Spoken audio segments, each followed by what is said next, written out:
Mahamaganatimirandasya Gananjana Salakaya Chakshurunmilitam Jena Tasmai Sri Guruve Namaha Sri Chaitanya Manobishtam Kapitam Jena Bhutale Swayam Rupagada Mayam Dadati Swapadantikam Vandeham Sri Guru Sri Juta Parakamalam Sri Guru Vaishnavamscha Sri Rupam Sagrajatam Sahagana Raganatam Vidantam Sajivam Sadvaitam Savadutam Parijana Sahitam Krishna Chaitanya Devam Sri Radha Krishna Padan Sahagana Lalita Sri Vishakam Sta Hey Krishna Karuna Sindho Dinabandho Jagatpate Gopesha Gopika Kanta Radha Kanta Namostute Tapta Kanchana Gaurangi Radhe Vrindavaneshwari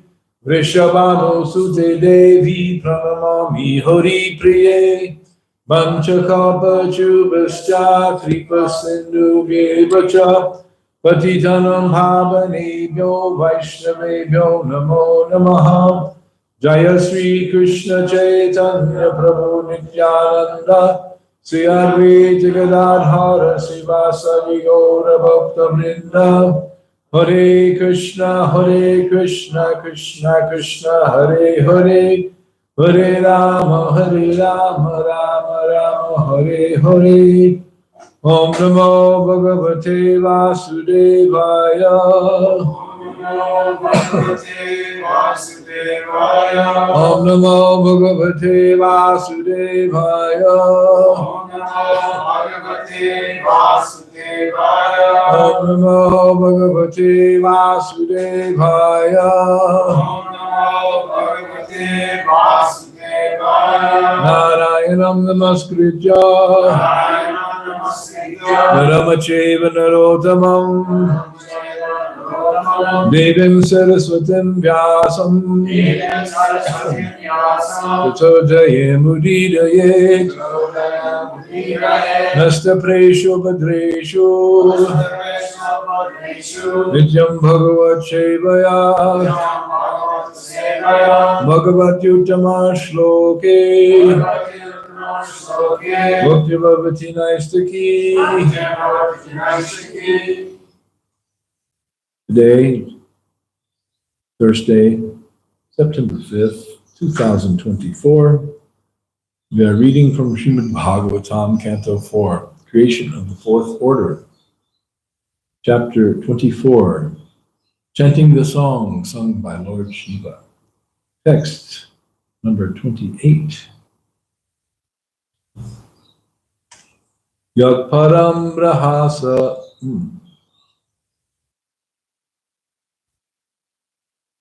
Yat param brahmasa sakshat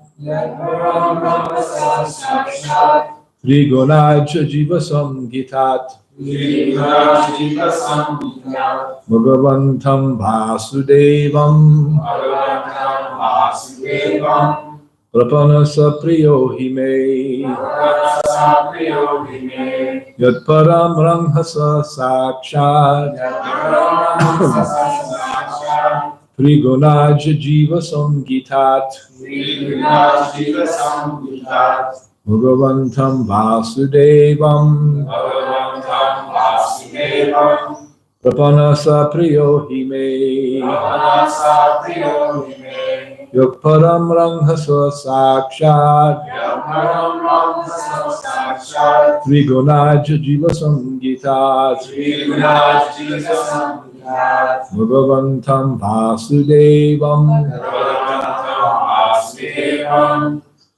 Prapanasa Priyo Hime Ya Param Ramasa Sakshat Yadvaram Ramhasa Sakshat Triguna Jiva Samgitat Trigunaj Jiva Samgitat Bhagavantam Vasudevam Bhagavantam Vasudevam Prapanasa Priyo Hime Prapanasa Priyo Hime Yadvaram Ramhasa Sakshat Yadvaram Ramhasa Sakshat Trigunaj Jiva Samgitat Bhagavantam Vasudevam Bhagavantam Vasudevam Prapanasa Priyo Hime Prapanasa Priyo Hime Ya Param Ramhasa Sakshat Yadvaram Ramhasa Sakshat Triguna Jiva Samgitat Trigunaj Jiva Samgitat Bhagavantam Vasudevam Bhagavantam Vasudevam Apanahasa Priyo Hime Priyo Hime. Anyone else? The word for word. Yaha. Anyone. Param. Transcendental. Ramhasaha. Of the controller. Sakshat. Directly. Trigunat. From the three modes of material nature. Jiva Samgitat. Living entities called by the name Jivas.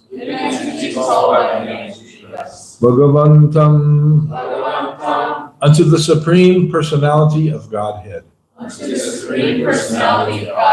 Vasudevam. Unto Krishna. Prapanaha. Surrendered. Saha. He. Priyaha.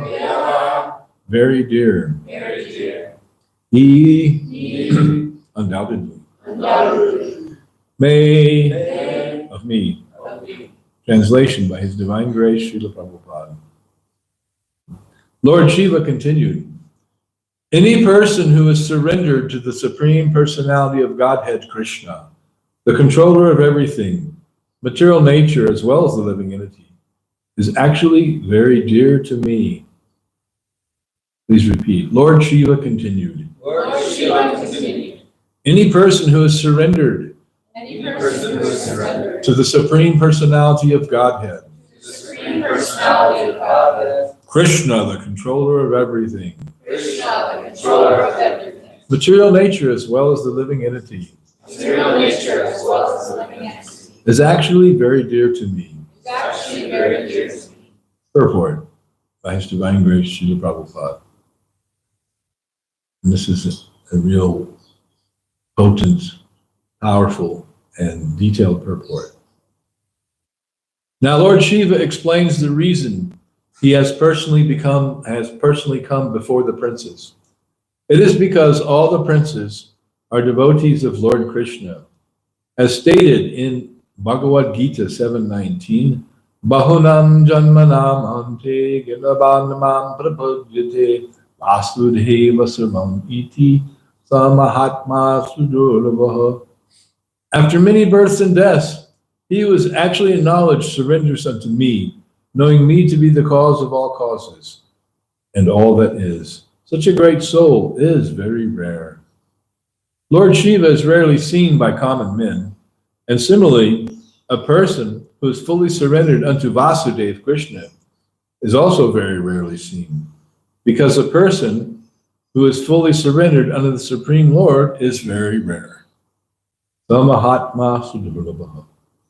Consequently, Lord Shiva came especially to see the Prachetas, because they were fully surrendered unto the Supreme Personality of Godhead, Vasudeva. Vasudeva is also mentioned in the beginning of Srimad Bhagavatam in the mantra Om Namo Bhagavate Vasudevaya.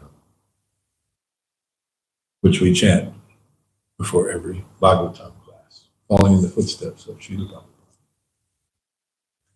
Since Vasudeva is the ultimate truth, Lord Shiva openly proclaims that one who is a devotee of Lord Vasudeva, who is surrendered to Lord Krishna, is actually very, very dear to him. That's to Lord Shiva, small h. He's also very dear to him, capital H, Krishna, but talking about Lord Shiva. Lord Vasudeva Krishna is worshipable not only by ordinary living entities, but by demigods like Lord Shiva, Lord Brahma, and others. Yam Brahma Varunendra Hrudamarutak Stumbhanti Divyai Stabhai. Bhagavatam 12:13-1. Krishna is worshipped by Lord Brahma, Lord Shiva, Varuna, Indra, Chandra, and all of the demigods. That is also the situation with a devotee. Indeed, one who takes to Krishna consciousness immediately becomes very dear to anyone who is simply finding out and beginning to understand what Krishna consciousness actually is. That's a very amazing statement. Similarly, all the demigods are also trying to find out who is actually surrendered to Lord Vasudeva. Because the Pracheta princes were surrendered to Vasudeva, Lord Shiva willingly came forth to see them. Lord Vasudeva, or Krishna, is described in Bhagavad Gita as Purushottama. Actually, he is the enjoyer, Purusha, and the supreme Uttama as well. He is the enjoyer of everything, the Prakriti and the Purusha. Being influenced by the three modes of material nature, the living entity tries to dominate material nature. But actually, he's not the Purusha, enjoyer, but Prakriti, as described in Bhagavad Gita 7.5, Aparayam mitastvanyam prakatim vidi me param. Thus, the jiva, or living entity, is actually Prakriti, or the marginal energy of the Supreme Lord. Being associated with material energy, he tries to lord it over the material nature. This is also confirmed in Bhagavad Gita 15.7. Mamaivang jiva loke jiva bhuta sanatanaha anapshastani indriyani prakritistani karshati. The living entities in this conditioned world are my eternal fragmental parts. Due to conditional life, they are struggling very hard with the six senses, which include the mind. By endeavoring to dominate material nature, the living entity simply struggles for existence. Now, this is a very nice explanation Prabhupada is giving here. Indeed, he struggles so hard to enjoy himself that he cannot even enjoy the material resources. Catch 22. You struggle so hard to enjoy, and then you can't even enjoy it. Why? Because you're too busy struggling. Thus, he is sometimes called Prakriti, or Jiva, where he is situated in the marginal potency. When the living entity is covered with the three modes of material nature, he is called Jiva Samgita. There are two kinds of living entities. One is called Kshara, and the other is called Akshara. Kshara refers to those who have fallen down and become conditioned. Who's that? Show of hands. Unanimous. Except for Chris. And Akshara refers to those who are not conditioned. The vast majority of living entities live in the spiritual world and are called Akshara. And they are in the position of Brahman, pure spiritual existence. They are different from those who have been conditioned by the three modes of material nature, all of us. Being above both the Kshara and Akshara, Lord Krishna Vasudeva is described in Bhagavad Gita 15:18 as Purushottama. The impersonalists may say that Vasudeva is the impersonal Brahman, but actually the impersonal Brahman is subordinate to Krishna, as confirmed in Bhagavad Gita 14:27. Brahmano hi pratishtaham. That Krishna is the source of the impersonal Brahman is also confirmed in Brahma Samhita 5:40. Yasya prabha prabhavavato jagadanda koti. The impersonal Brahman is nothing but the effulgence or bodily rays of Krishna. And in those bodily rays, there are innumerable universes floating. Thus, in all respects, Vasudeva, Krishna, is the Supreme Lord. And Lord Shiva is very satisfied with those who are completely surrendered to him, capital H, meaning Lord Krishna. Complete surrender is desired by Krishna, as he indicates in the last chapter of Bhagavad Gita, 1866. Sarva dharman parityajya mam ekam sharanam braja. The word shakshat, meaning directly, is very significant. There are many so-called devotees, but actually they are only karmis and gyanis, for they are not directly devotees of Lord Krishna.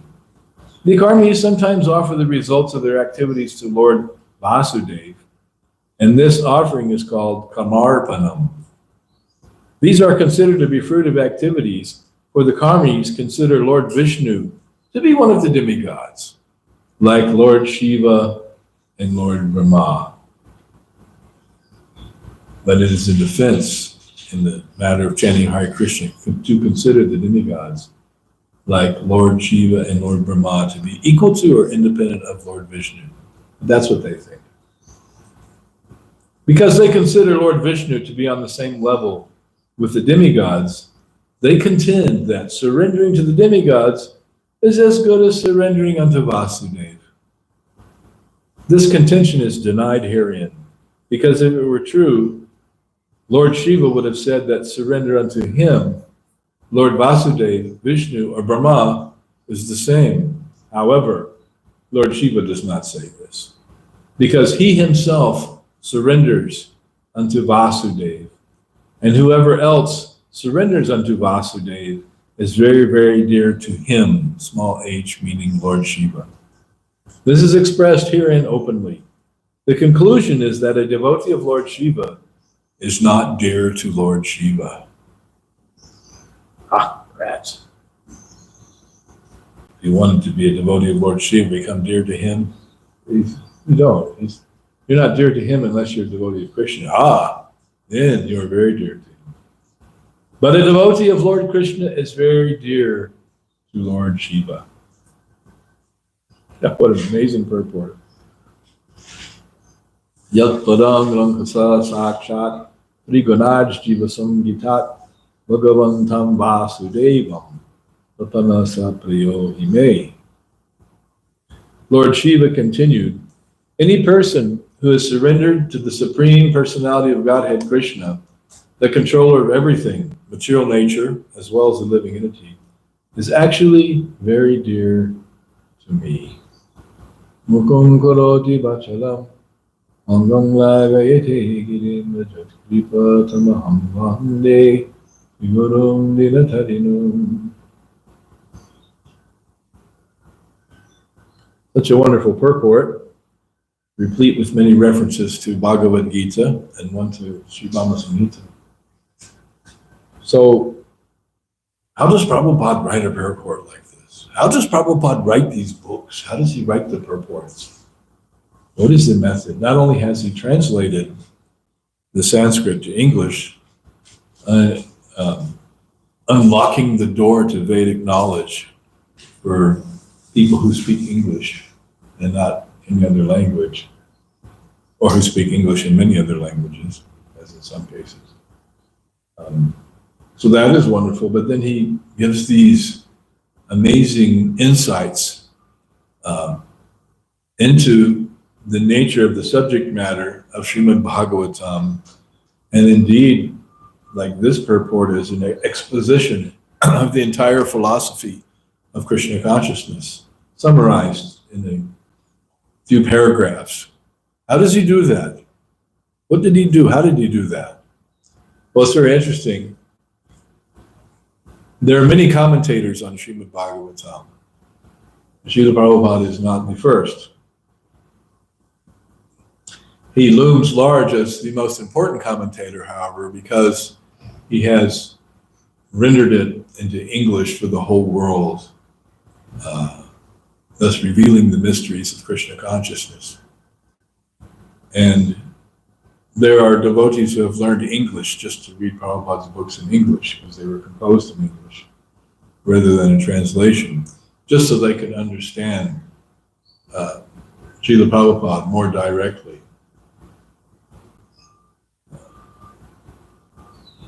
What's that devotee's name? The real tall devotee from Switzerland, the great book distributor? Yeah, Navina Nirada. Yeah. He came to Krishna consciousness, he didn't speak English. He speaks English very nicely now. He's a very good English preacher.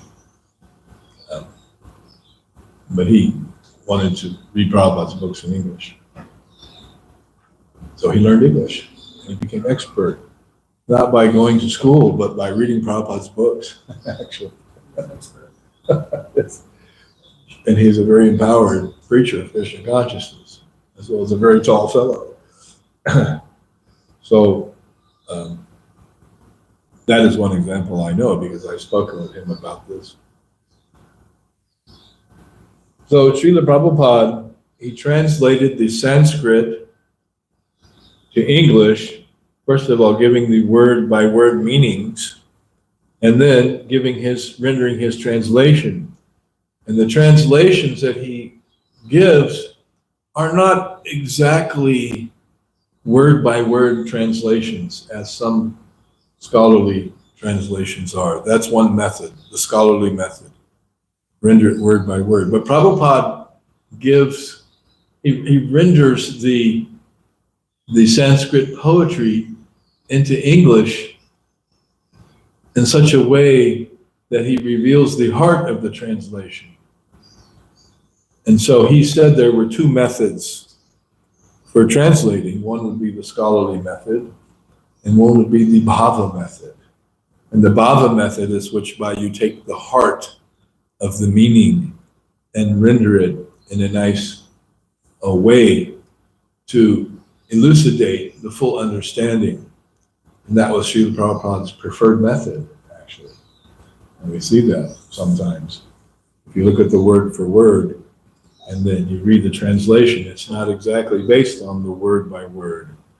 But sometimes he even throws in things that are not there in the word by word, but are capturing the essence and the meaning and even expanding the meaning. Or you could say he's flipping on a floodlight into the meaning of what is expressed herein. And because he is a realized Vaishnava, such a self-realized Vaishnava, that we cannot imagine how he can do that, but he is empowered by Krishna to do that. There is one account where a conversation Prabhupada had in Mayapur where he revealed some background understanding of his mission. He was explaining that he was with Krishna, and Krishna was telling him, I want you to go down and preach. And Prabhupada was, I do not want to go down. I don't want to go there. I don't want to perform too many austerities and so much difficulty. Krishna says, you don't have to perform any austerities. You just go and you write the books. This is Prabhupada's own words. You just go down and write the books. And Srila Prabhupada said, all right. That's the account he himself has given. Who are we to challenge that understanding? He was sent by Krishna to write the books. And then Prabhupada also said, I did not write these books. Krishna wrote these books. Just like there's the account in the Sri Chaitanya Charitamrita of Krishnadas Kaviraj Goswami was being supplicated by the Vaishnavas of Vrindavan to please write the book about Lord Chaitanya. And they were asking Jiva Goswami, Krishnadas Kaviraj Goswami, they were asking him why? Why were they asking him particularly? Because he used to spend time with Raghunath Das Goswami, and Raghunath Das Goswami every day would discourse for 4 hours on the pastimes of Lord Chaitanya. So Raghunath Das Goswami was expert on the pastimes of Lord Chaitanya. How did he become so expert? First of all, he associated with Lord Chaitanya and Jagannath Puri, but also he had the kadachas, or the diaries, the notebooks of Swarup Damodar Goswami, Lord Chaitanya's personal secretary, and Murari Gupta, Lord Chaitanya's childhood friends.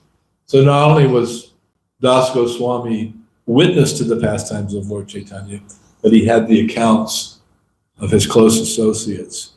And he had memorized all these kadachas.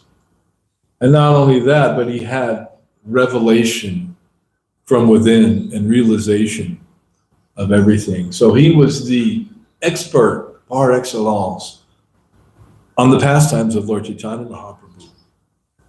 So Kaviraj Goswami memorized everything that was given by Raghunath Das Goswami, including the notebooks of Murari Gupta and Swarup Damodar Goswami. So that's a lot. And not only that, but he himself, a great scholar, a great realized devotee, a great devotee of Lord Nityananda, who was given mercy by Nitai, who came to him in a dream and said, go to Vrindavan, and there all your desires will be fulfilled. So the next day, he went to Vrindavan. So at the time, he was very old. And he writes in Chaitanya Charitamrita, I am old and lame and invalid. I can't hardly see anything, and my hands are shaking. And I do not, this is a miracle that I'm even writing. How can I even write? But he had gone before the deity of Sri Madana Mohan and begged for his mercy before he was convinced by the other devotees, okay, I have to write the book. So he went before Madan Mohan to beg for his mercy, to empower him to write the book. And then the garland fell down from Madan Mohan. He was given the garland. Like, okay, it's a sign. It's a sign from God. Like in that movie, The Blues Brothers, we are on a mission from God. It's the big joke in the movie. They're always talking about how they're on a mission from God, which they weren't. They were just these fools. But actually, the Krishnadas Kaviraj Goswami was on a mission from God to write this book. And he got the blessings of the Vaishnavas and the blessings of the deity. So he did that. But he himself was a great scholar who had studied all the Shastras. And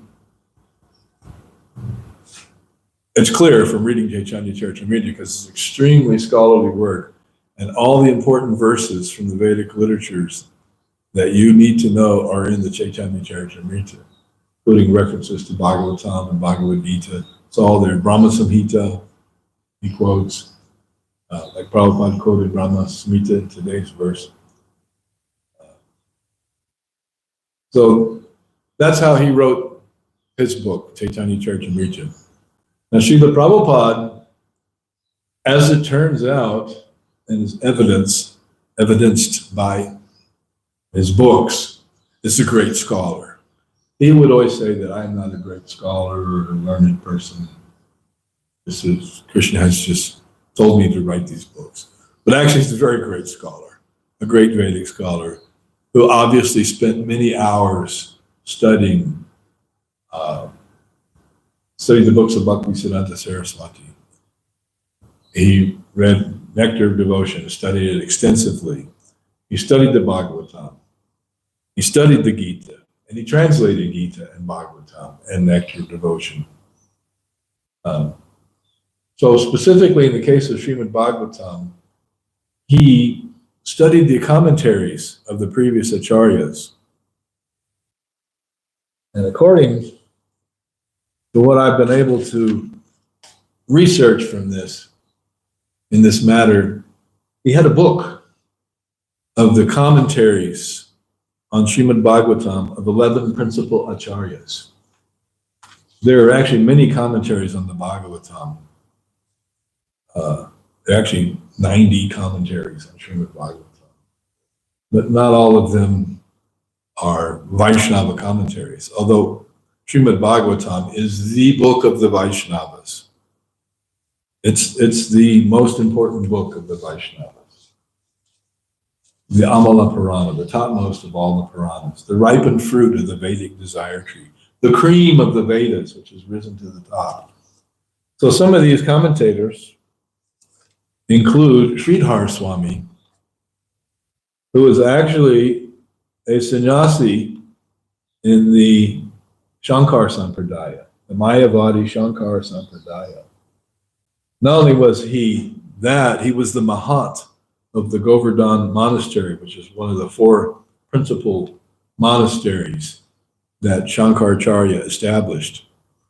Shankaracharya is Lord Shiva also. But Shankaracharya has misled the entire continent of India, subcontinent, with Mayavadi philosophy on purpose, under the direction of Lord Krishna. Very mysterious, but we won't discuss it completely here.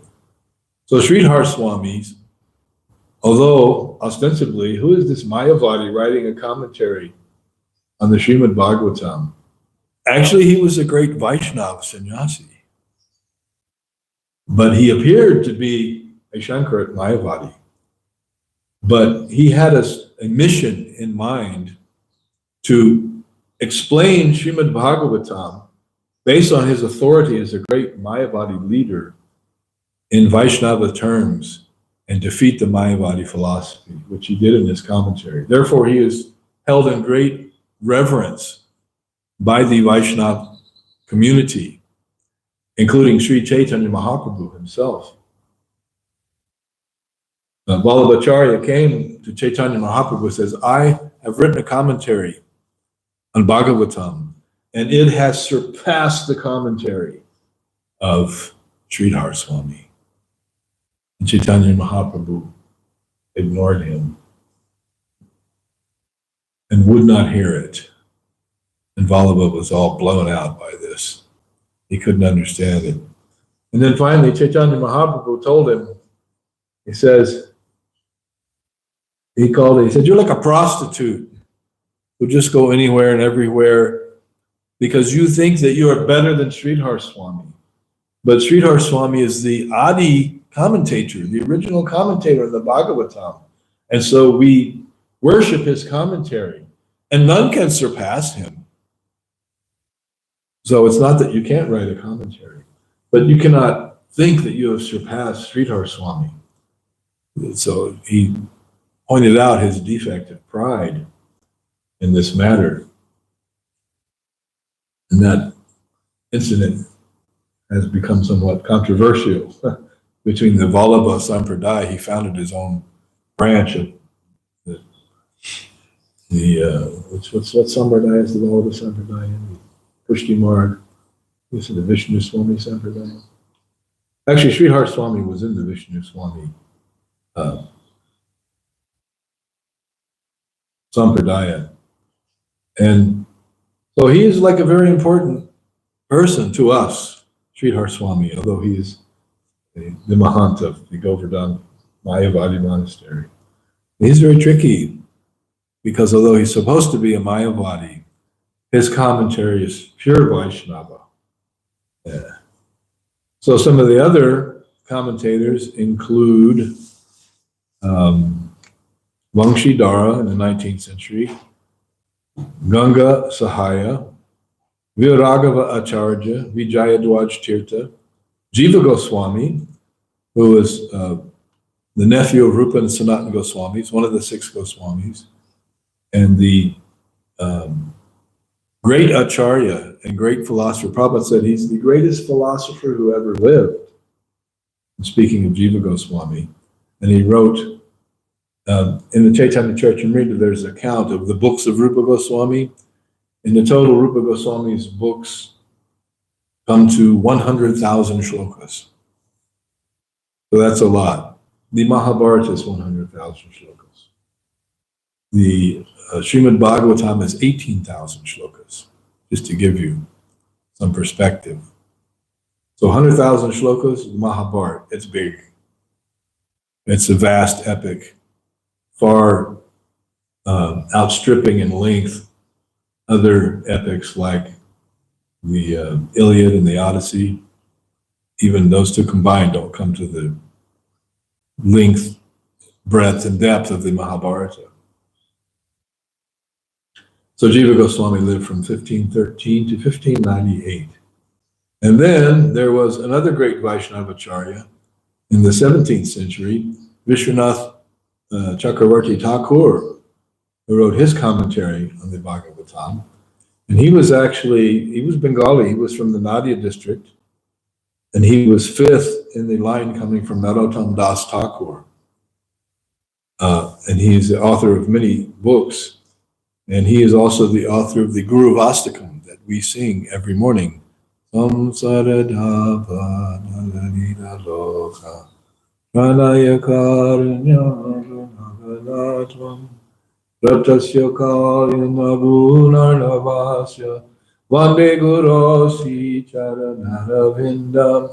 is a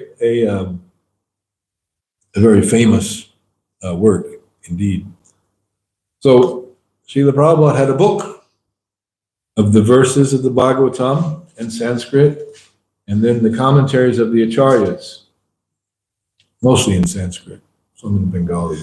Also, Bhakti Siddhanta Saraswati Thakur wrote a commentary on Srimad Bhagavatam. So when he would translate each verse, Prabhupada would have in front of him this book of these 11 commentaries of the prominent Acharyas. And he would study them and consult them. And then, based on what he gleaned from that, he would write his own purports, encapsulating what he gleaned from the Acharyas, sometimes quoting them by name and giving reference to what they say, and then adding his own commentary and realization to that. Do not try this at home. Unless you are a great self-realized person, who none of us actually know that you are, possessing that skill and that level of Krishna consciousness. But he is empowered by Krishna to do that. But Prabhupada said that it took great concentration to write these purports. He said he very carefully chose each word. Each word is so important because the book is going out to the whole world. And that's why he was so keen that his books be distributed. He wants those books to go everywhere in the world and everyone to read and understand about Krishna consciousness and become self-realized by reading these books and studying the books. So this is just a little glimpse into the glory of Srila Prabhupada's writing, the commentary, his purports, the Bhaktivedanta purports on Srimad Bhagavatam. So to some in the Gaudiya Math, originally Srila Prabhupada, he was a grihasta, he's a businessman, he wasn't really an insider. He met Bhaktisiddhanta Saraswati in 1922. He took initiation 11 years later in Allahabad in 1933. So at that time, he's already 37 years old. And some of his godbrothers are thinking, it's like the new guy, the new boy. Yeah, he was doing business for years and finally he's coming around in the temple. But that is not the case.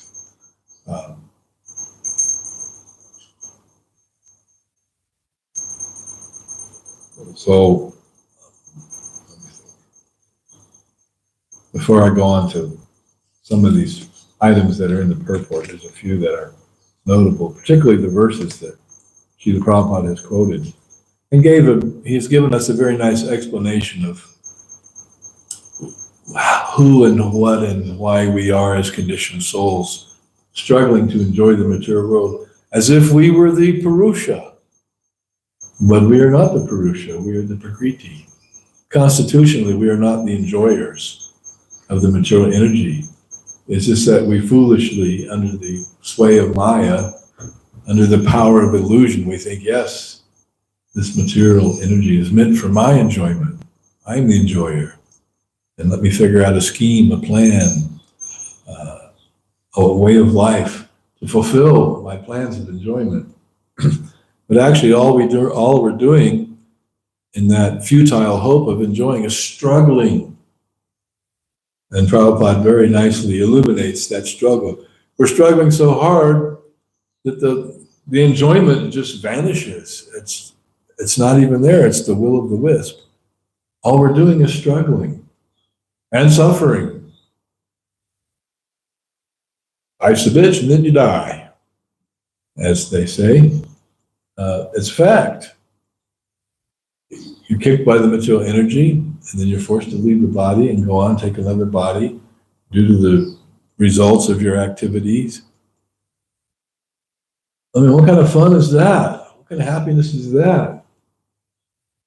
What kind of standard of enjoyment is that? That's very low. That's the life of a fool. A fool who's completely bewildered by the material energy. So to consider that we have come in contact with Krishna consciousness and been given the opportunity to understand these things by the mercy of Srila Prabhupada, and by the mercy of his books, and by the mercy of Chaitanya Mahaprabhu wanting to spread Krishna consciousness all over the world to benefit everyone, it is a great wonder, it is a great fortune, something that we should be very thankful for and try to focus and center ourselves in this Krishna consciousness. Because one who's fully surrendered to Krishna, Prabhupada refers to here, Sa Mahatma Sadurlabaha. You don't see that every day. Sadurlabaha. Very difficult to find such a person. Prabhupada translates that. Durlabaha means difficult. Sa Mahatma Sadurlabaha. You can't find that. So he translates that. Such a great soul is very rare. But the Prachetas, these are some great souls. They're surrendered to Krishna. And Lord Shiva was fired up. He wanted to come take their darshan and see them. And therefore he appeared out of this lake as if by magic. He's suddenly there. Oh, it's Lord Shiva. And so Lord Shiva is saying that I'm liking you boys, you Prachetas, because you're surrendered to Krishna. And one who's surrendered to Krishna is very dear to me. That's what he's saying. And then Bhagavad Gita, a couple of nice verses are referenced here.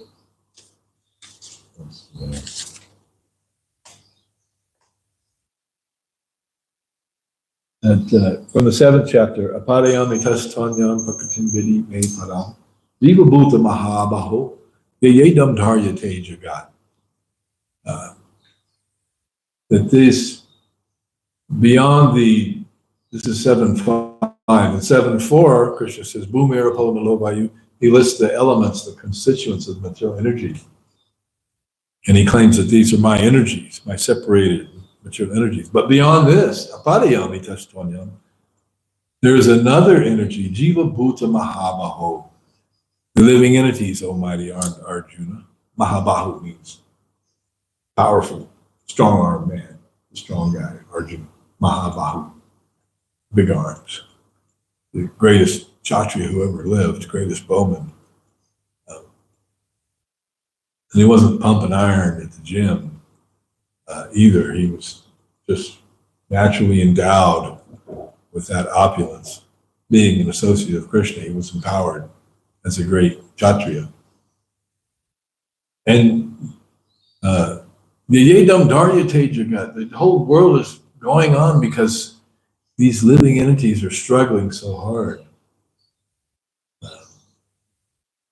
Manashastra Indrayani Prakrititani Karshati, struggling hard with the 6 senses, trying to enjoy. So that's Krishna's explanation to us of how he is owning all the energies, and one of those energies is the living entity. who belongs to him. Separated energy. Prakriti, not Purusha. Servant, not the enjoyer. So to grasp this and surrender to Krishna, Sa Mahatma Surdurlabha. This you don't see every day. This is rare. So that's one great verse. He's quoting from the 7th chapter. And then he quotes from the 15th chapter.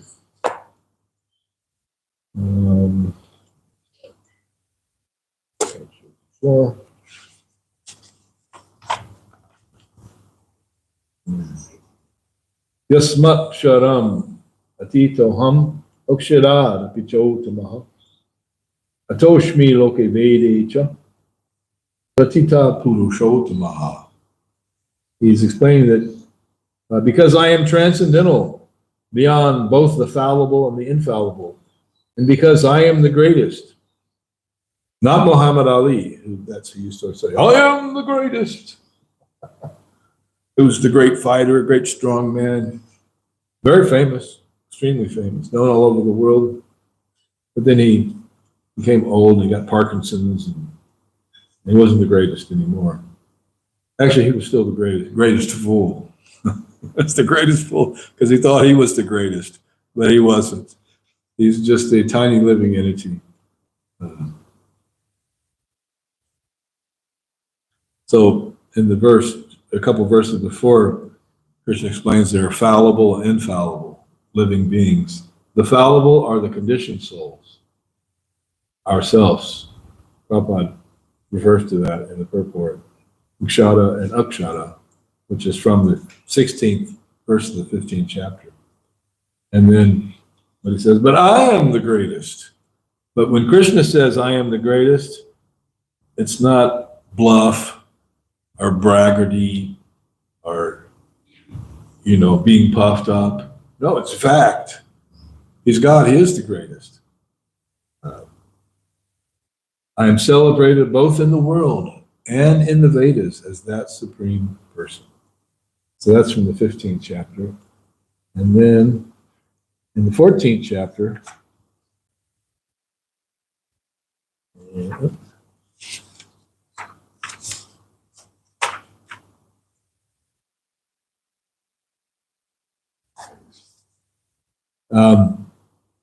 Prabhupada quotes, Brahmano hi pratishtaham amritas ya yasya cha shashvatasya tadharmasya chukasya ikantikasya cha. And I am the basis of the impersonal Brahman. My body is always talking about the Brahman. But Krishna says, that Brahman, that's just a little part of what I am. I'm the origin of that. I'm the basis of that, which is the constitutional position of ultimate happiness, and which is immortal, imperishable, and eternal. So the Mayavadis think, oh yes, let me merge into the Brahman. But the taste of the happiness of Brahman is like a drop compared to the ocean of taste of happiness that one experiences in devotional service, in bhakti. That is the real happiness. And that Brahman impersonal realization, which is just the bodily rays that expand from Krishna, it's like insignificant. It's like a penny. And the ocean of bhakti is like billions and trillions and gazillions of dollars. And then Prabhupada quotes from the Brahma Samhita, which I will pull up that verse now in my little book of verses. This is from the 40th verse, chapter 5. Yasya prabha prabhavata jagadanda koti shvashesha vashudari vibhuti bhinam tad brahma nishkalam anandam ashesha bhutam govindamadi purusham amaham bhajami. And this verse is explaining what is the Brahman. I worship Govinda, the primeval Lord, whose effulgence is the source of the non-differentiated Brahman mentioned in the Upanishads, being differentiated from the infinity of glories of the mundane universe, which appears as indivisible, infinite, limitless truth. So Krishna is his effulgence from his body, this Shakti, shining light coming from him, that is the impersonal Brahman. So both in Bhagavad Gita and in the Brahma Samhita, that is explained. So what would you rather have? The tiny reflection of the glories of the Lord, or the direct glories of the Lord, which is obtainable through surrender and devotion? The choice is yours. You make the choice. Both are available in the Vedas, but the understanding of bhakti is more rare and more hidden. But Prabhupada has uncovered that hidden truth and given it to the world as on his mission from God. All right, we'll stop here. Questions, comments, realizations?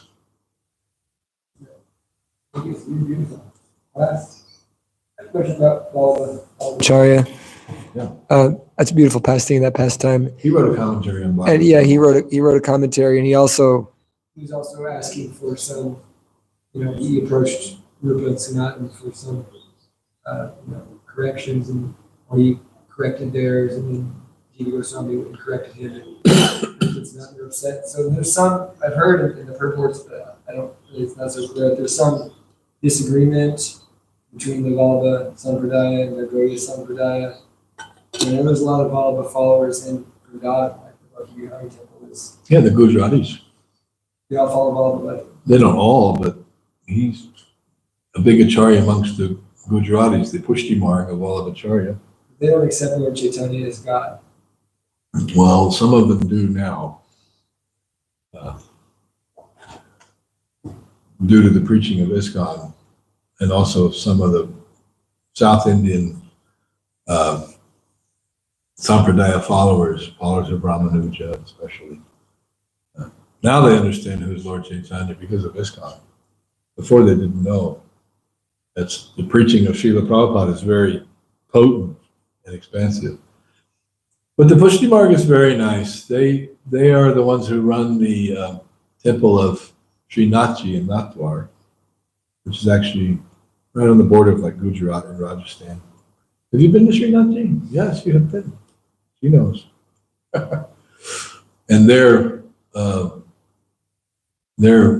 slogan is Shri Krishna Sharanam Mama. I surrender to Lord Krishna. And then their greeting is Jai Shri Krishna. Yeah. But in Vrindavan, then they also say Jai Radhe, not the Vallabhas, but the Vrijabasis. Jai Radhe. So, but they're part of our family. They're bona fide Vaishnava Sampradaya, and so we don't, decry them or fight with them or whatever. All part of Krishna's family. It just seems like in the Chaitanya Charitamrita, there's kind of a lot of tension, like. Because there's a description of the relationship of Lord Chaitanya and Vallabha. But Vallabha was chastened by Chaitanya Mahaprabhu. And then he was influenced by him and took many ideas from Chaitanya Mahaprabhu because he is the founder of that Pushti Marg branch of a bona fide Vaishnava Sampradaya. So we don't fight with them and say, oh, those Pushti Margs, rascals. No, they are our family men.